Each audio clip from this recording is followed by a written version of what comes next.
Hey everybody, Gary with Basecamp Trading. Let's take a look at the ES futures today. This is our 30-minute chart, which as you know is kind of our anchor chart for day trading. And you can see that starting yesterday, really after earnings, the ES was just bullish. We had some good earnings and the ES just started to climb throughout the entire night and right into the US Open. Then right here, this is the US Open, this bar right here. And don't usually trade the open. We get a lot of this whippy up and down motion. We like to give it a little time to settle out. And then once it picks a direction, we look for an entry off of our smaller time frame charts. And we did get a nice entry off the 5-minute chart. We're able to take advantage of most of this push up right here. Didn't catch it all, but we're able to catch quite a bit of it. Then we got the pullback, set up this 30-minute bull flag right here. It triggered, gave us another nice entry off the 5-minute chart, and you can see the ES just kind of continued to push higher, got extended, left this shooting star, left this topping tail right here, left the shooting star, pushed down, got into the lunch hour, set up a reversal doji right here, triggered back to the upside, and then just kind of moseyed its way a little higher throughout the rest of the afternoon. And right towards the end of the day, I actually thought maybe we were going to get a breakout to the upside. Instead, we ended up getting this big dump into the end of the day. In fact, you can see that these last two 30-minute bars, we gave back the entire day. This was the open. This was the opening low. And you can see these last two bars, we gave back an entire day's worth of trading on these last two bars. But this is what that looks like on our 5-minute chart. And again, our 5-minute chart is our lower time frame chart that we look to take entries off of. This was the US Open right in here, and you can see this whippy up and down motion that you get off of the open. And then it finally settled down and consolidated a little bit, set up the bull flag right here. This bar triggers it.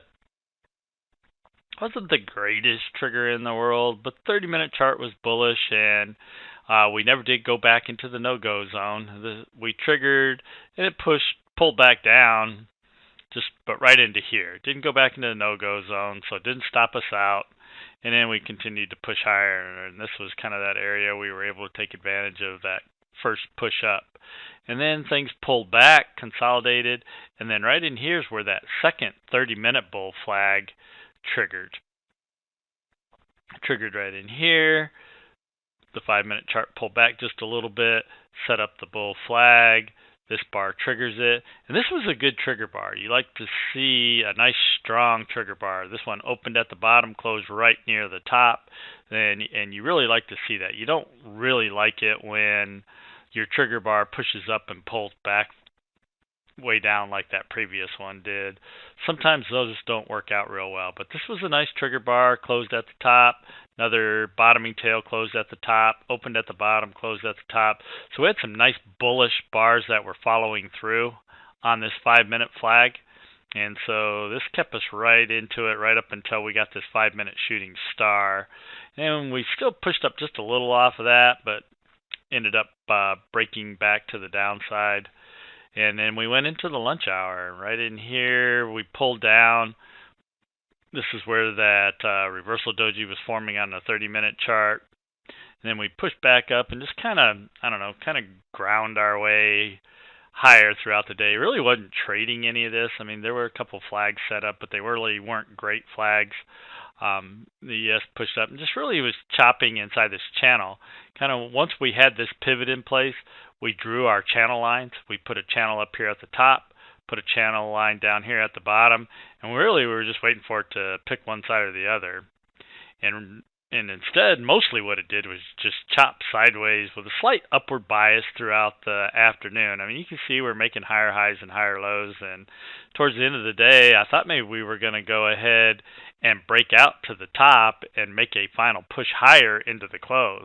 Well, that's not what happened. In fact, one thing that was suggesting that was not going to happen, even though we thought maybe it might, was we were noticing that on the 5-minute momentum, we were getting weaker and weaker. You could see with every push higher in price, our histograms were getting lower and weaker with every single push higher.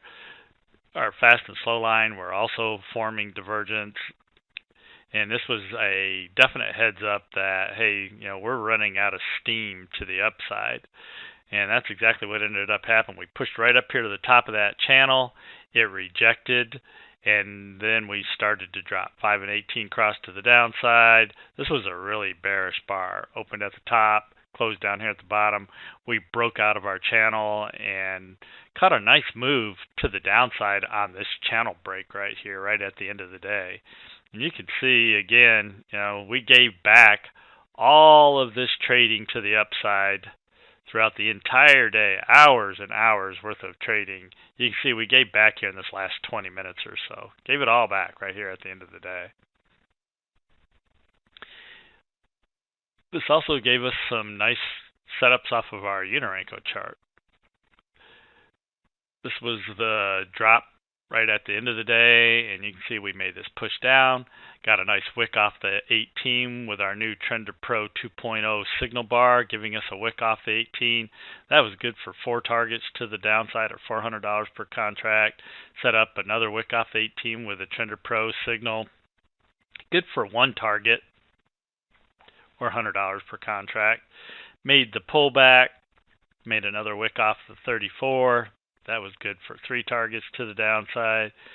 Pulled back, got another Trender Pro 2.0 signal, and that was good for another 3 contracts to the downside. So some nice opportunities on the push to the downside at the end of the day based off of our Renko chart and our Trender Pro 2.0 indicator.